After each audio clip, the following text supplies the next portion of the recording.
जय शिवराय, जय भीम. खरं तर असं आम्हाला लाज पण वाटायला लागली, की ह्या जुन्नर शहराच्या लोकांनी मोठ्या उमेदीने आमच्या खांद्यावर एक धुरा सांभाळायचं काम दिलंय. परंतु आमचा जो धुरा सांभाळणारा आमचा जो मुख्य माणूस आहे, तोच सूर्याजी पिसाळ निघालाय.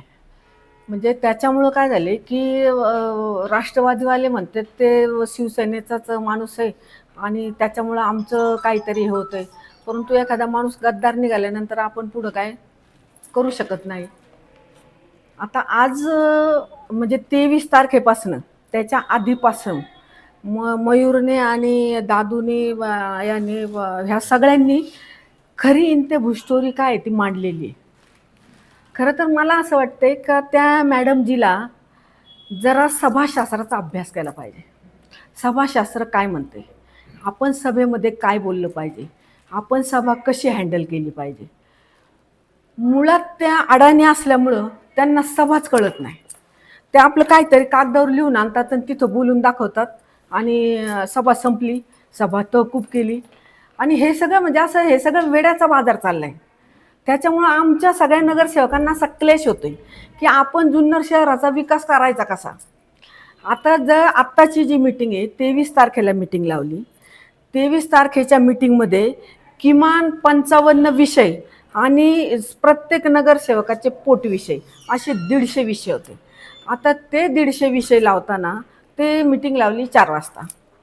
4ला मीटिंग लावल्यानंतर विषय होणार किती, एक 3-4 विषय झाले मीटिंग, मग तहकूब. आणि मग मीटिंग आता आपण 9 तारखेला घेऊ.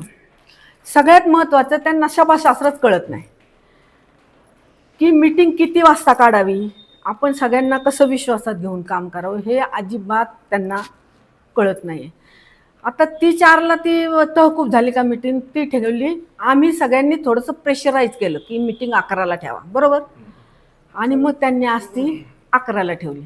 आता हे 11ला मीटिंग ठेवल्यानंतर पण त्याच्या अगोदर 23 तारखेला मी स्वतः, कारण मी फुले शाहू आंबेडकरी विचाराची बाई असल्यामुळं बाबासाहेबांची जयंती 14 एप्रिलला येते आणि 11 एप्रिलला महात्मा फुले ते ज्यांच्या जयंतीला 200 वर्ष झालेत त्यांची जयंती येते. आपण जुन्नर नगरपालिकेकडनं त्या जयंतीच्या मग शिवाजी महाराज असतील किंवा इतर सगळे महापुरुष बाबासाहेब असतील, महात्मा फुले असतील, यांच्या जयंतीचे संपूर्ण विद्युत रोषणाई जी असते ती नगरपालिकेकडनं दरवर्षी करण्यात येते. आता जर ठेके 23 तारखेला मीटिंग झाली तर मी एक फुले शाहू आंबेडकरी विचाराचे असल्यामुळं मला असं वाटलं आता तो विषय तर झाला नाही. मी तर मांडला होता की पहिल्यांदा 23 तारखेला की पहिल्यांदा हे 2 विषय घ्या, कारण विषयांची यादी खूप आहे आणि मला माहीत होतं का ही मीटिंग काय त्या दिवशी पूर्ण होणार नाही, कारण तो सगळा अडाण्याचा बाजार आहे. त्याच्यामुळं आपले हे 2 विषय झाले तर आपल्या महापुरुषांच्या जयंतीला कुठेही हे यायला बाधा यायला नको किंवा त्यांच्यासाठी परत हे नको, म्हणून मी तो विषय घेतला. तर त्यावेळेस त्यांनी मला कायदा सांगितला, म्हणजे चीफ ऑफिसरला सांगून, की आपण मीटिंग घेताना ही सिरियलवारी विषय घेतले पाहिजेत. तर म्हटलं ठीक आहे. त्याच्यानंतर मी चीफ ऑफिसरशी एक डिस्कस केलं की साहेब म्हटलं आता 23 तारखेला आपण बाबासाहेबांचा तो आणि महात्मा फुलेंचा विषय झालेला नाही, मग आपल्याला आता काय करता येईल. तर ते म्हटले की मी मॅडमशी बोलतो आणि तो विषय जर आपल्याला 23मध्ये हे करून आपण तो मार्गी लावायचा प्रयत्न करू, कारण ह्या महापुरुषांमुळेच त्या बसलेल्या आहेत तिथं खुर्चीवर. परंतु त्यांनी अशी आट टाकली की हे तुम्हाला कुणी सांगितलं, आणि मग ज्यांनी सांगितलंय त्यांना माझ्याकडे पाठवा. म्हणजे जी हुकुमशाही आहे ना, हुकुमशाही, ती हुकुमशाही वापरण्याचा प्रयत्न त्यांनी केला, की ज्यांनी सांगितलंय त्यांनी त्यांच्या तिथं पायाजवळ जायचं, त्यांना गुजीगुजी करायची की नाही मॅडम ते घ्या. मला एवढं सांगायचं आहे की डॉक्टर बाबासाहेब आंबेडकर, महात्मा फुले हे तुमच्या नगरपालिकेच्या निधीवर अवलंबून नाहीत. त्यांचे जे विचारांची लोक आहेत ती समर्थपणे चांगल्या पद्धतीत जयंती जुन्नर शहरात करू शकतात. त्याच्यामुळं हा पहिला गैरसमज काढून टाकायचा. फक्त आपल्या डोक्यात विषय काय की दरवर्षी नगरपालिका असं करते तर आपण हे केलं पाहिजे. पण अतिशय जातीयवादी, अतिशय म्हणजे त्याला शब्द पण मला सांगता यायचे नाहीत. आणि मग ही 9 तारखेला जी मीटिंग काढली, आता लोकांना त्यांना दाखवायचंय की मी तो विषय मांडला होता. सभाशास्त्र माहीतच नाही ना की विषय मांडल्यानंतर तो हे जे नगरसेवक आहेत यांच्यातनं तो मंजूर केला जाता, त्याला सूचक अनुमोदक दिलं जातं. तुम्ही विषय वाचून दाखवला म्हणजे विषय मंजूर होतो का? बिलकुल नाही. मग हे सभाशास्त्रच माहीत नाही ना. पण ह्या बाईला 23 तारखेपासनं तर आत्तापर्यंत डॉक्टर बाबासाहेब आंबेडकर, महात्मा ज्योतिबा फुले यांच्या जयंतीच्या याला विरोधच करायचा होता. म्हणून हे आत्तापर्यंत हे सगळी नाटकं केली आणि आज त्या नाटकाचं त्यांनी असं विश्लेषण केलं की ते फार मोठे महापुरुष आहेत आणि त्यांची जयंती झाली पाहिजे. अहो, जयंती झाली पाहिजे वाचून दाखवून नाही ना जयंती होत. पण फक्त बाबासाहेब आंबेडकरांचं हा, आणि महात्मा फुलेंचं तर नावही घेतलं नाही. ज्या महात्मा फुलेंनी श्री शिक्षणाची मुहूर्तमेढ रोवली, आता ह्या किती शिकल्या ते आपल्याला नाही माहिती, पण ज्या महात्मा फुलेंनी श्री शिक्षणाची मुहूर्तमेढ रोवली त्यांचं तर नावही घेतलं नाही. आणि कागद आणून वाचून दाखवायचा सभागृहात. आणि सगळ्यात महत्त्वाचं, जुन्नर शहराच्या विकासाला खीळ घालायचं काम या बाईंनी केलेलं आहे. त्याचं कारण असं आहे की हिच्या मागचा करता धरता वेगळाच आहे. ते तर इथे येऊन नुसती धतिंगबाजीच असते. कर्मचाऱ्यांवर धतिंगबाजी, बाकीच्यांवर धतिंगबाजी, याचा फोटो काढ, त्याचं हे कर, त्याचं ते कर. सगळ्यात महत्त्वाचं, दाणे टाकतोय आणि झुंजायला लावतोय. तुम्ही विकास काम केलं पाहिजे, विकासावर बोला. समाजशास्त्र तुम्हाला कळालं पाहिजे. विरोध होत राहतो, आरडाओरड होत राहते. इथून मागं काय मिटिंगी झाल्या नाहीत का? त्यांचे ते मागचे जे कलाकार आहेत त्यांना माहीत नाही का काय काय होत असते? मग त्या पद्धतीत तुम्ही वागलं पाहिजे. म्हणजे तुम्ही अख्ख्या जुन्नर शहराला वेठीस धरताय आणि बाहेर वेगळे बोंबाबोंब करताय, हे एकदम चुकीचं आहे. आणि मी तुम्हाला सांगते, मी फुले शाहू आंबेडकरी विचाराची बाई आहे. हा जो जातीयवाद यांचा चाललेला आहे, ह्या जातीयवादाला 14 तारखेनंतर मी यांनी डॉक्टर बाबासाहेब आंबेडकर, महात्मा फुले यांच्या जयंतीच्या निधीसाठी जो अडथळा निर्माण केलेला आहे त्याच्यासाठी मी स्वतः आंदोलन उभं करणार आहे. कारण ह्या जातीवाद्यांना असाच धडा शिकवला पाहिजे. त्याच्यामुळं यांचा जातीवाद मोडीतच काढायचं आहे. आणि तुम्ही ज्या माणसांमुळे तुम्ही तिथं बसलात त्या माणसांची आणि आता वाचून दाखवते लोकांना तुम्ही हे करता काय की नाही नाही मी तो विषय घेतलेला आहे. सभाशास्त्र कळतं का? जेव्हा नगरसेवकांमधनं सूचक अनुमोदक येईल तेव्हा तुम्हाला तो मंजूर होतो ना. आणि सभा पटलावर विषय मांडलाच नाही. कंटिन्यू विषय 47 नंबरला महात्मा ज्योतिबा फुलेंचा विषय आहे, 48 नंबरला. आणि सगळ्यात महत्वाचं, विषय मांडताना जो आमचा हा आहे ऑफिसर आहे तो विषय वाचून दाखवतो, त्याच्यावर डिस्कशन होतं आणि डिस्कशन झाल्यानंतर मग तो विषय मंजूर होतो. समजा एखाद्या गटाचा विरोध असेल त्या विषयाला तर त्याच्यावर सूचना होते, त्याच्यावर उपसूचना होते आणि मग तो विषय मंजूर होतो. तुम्ही सांगितलं तो विषय मंजूर होतो, हा पहिला त्यांच्या डोक्यातला भ्रम काढला पाहिजे लोकांनी.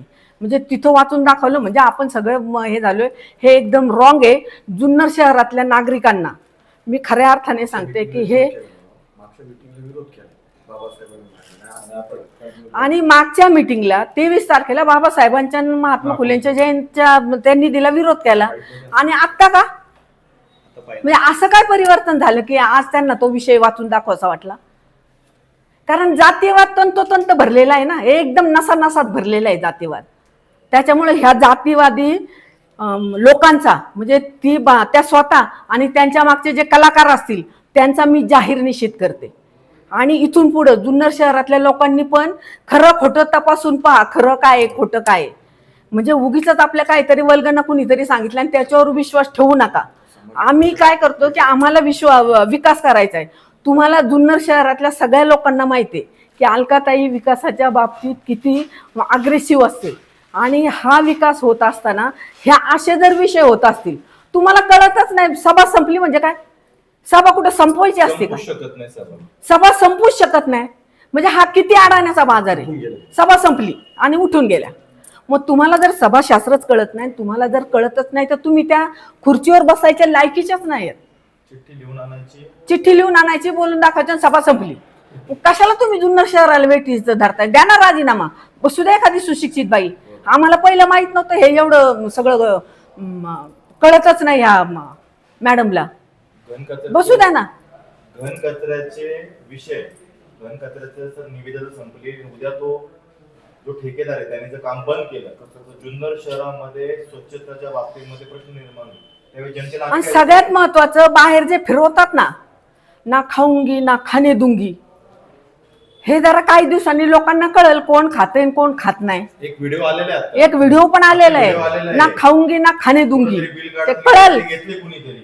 आणि सगळ्यात महत्वाचं तुम्हाला सांगते, पत्रकार साहेब, मोरे साहेब, तुम्ही माझ्याकडे लक्ष द्या जरा. ज्या वेळेस नगराध्यक्ष म्हणून 2 मिनिटं थांबवतो, कोणता व्हिडिओ आलाय तो दाखवा. ते व्हिडिओ आम्ही नंतर दाखवू. आम्ही तो व्हिडिओ आमच्याकडे आलेला आहे, आम्ही तुम्हाला प्रेस कॉन्फरन्स घेऊन दाखवू. पण सदर्व बिल काढताना एका पदाधिकाऱ्याच्या नवऱ्याने पैसे घेताना तो व्हिडिओ समोर आलेला आहे. आम्हाला तो आमच्या एका माणसाने दाखवलाय आणि तो पाहिलाय आणि तो घेतलेला नाही. आणि तो निश्चितच जुन्नरच्या शहरात जुन्नर नागरिकांसमोर तो लवकरच येणार आहे, चांगल्या पद्धतीने येणार आहे. ना खाऊंगी ना खाणे दूंगी या ज्या मुद्द्यावरती नारा चाललाय ना, पुढं पुढं खाल्लंय, पुढं व्हिडिओ काढले, असे 2-3 व्हिडिओ आहेत. लवकरच एक शॉर्ट मूवी येणार आहे. सगळ्यात महत्वाचं, ज्या वेळेस निवडून आल्यानंतर सगळ्या आपल्या याला सगळ्या गावातल्या देवी देवता असतील, आपले सगळे जे धार्मिक स्थळ असतील, त्या सगळ्या स्थळांना झेंडे लावलेत. कोणते? भगवे झेंडे. आता आम्हाला असं वाटलं, अरे बापरे, किती म्हणजे एकदम सोशल काम, की आपल्या स्वतःच्या खर्चाने हे सगळे झेंडे लावतात. पण काही दिवसांनी बघितलं तर त्या झेंड्यांचं बिल काढावं म्हणून कुणाच्या तरी मागं आग्रही होते. ते आम्हाला कळालं. मग आम्ही म्हटलो का आता तुमच्या स्वतःच्या खर्चाने तुम्ही लावलेत, नगरपालिकेतली एक पै जरी खर्च करायची असली तर त्याचा ठराव व्हावा लागतो. हे त्यांना कळालं पाहिजे. मग ते झेंड्याचं बिल कुठंतरी थांबलं. एकदम मोठा जंगी हे सोहळा केला, पदग्रहण सोहळा. सगळ्यांना फेटे बांधले, गोमाता पूजन, अमकं तमकं, काय 1.5-2 लाख रुपये काय खर्च केले. आम्हाला असं वाटलं बाबा एकदम भारी काम. नंतर बघतोय तर त्याचंही बिल मागतात. आणि हे कसं काय खाऊंगी ना खाणी दूंगी, हे लोकांना आम्ही बोलत नव्हतो. त्याचं कारण हे होतं की आम्हाला असं वाटायचं चला आपल्याला जुन्नर शहराचा विकास करायचा आहे, परंतु हे विकासाला जर खीळ घालीत असतील तर यांच्यासाठी आम्हाला बोलणंच पाहिजे. मी पुन्हा एकदा त्या मॅडमचा, त्यांच्या मागचे जेवढे कलाकार असतील त्या कलाकारांचा जाहीर निषेध करते, थांबते. जय शिवराय, जय भीम.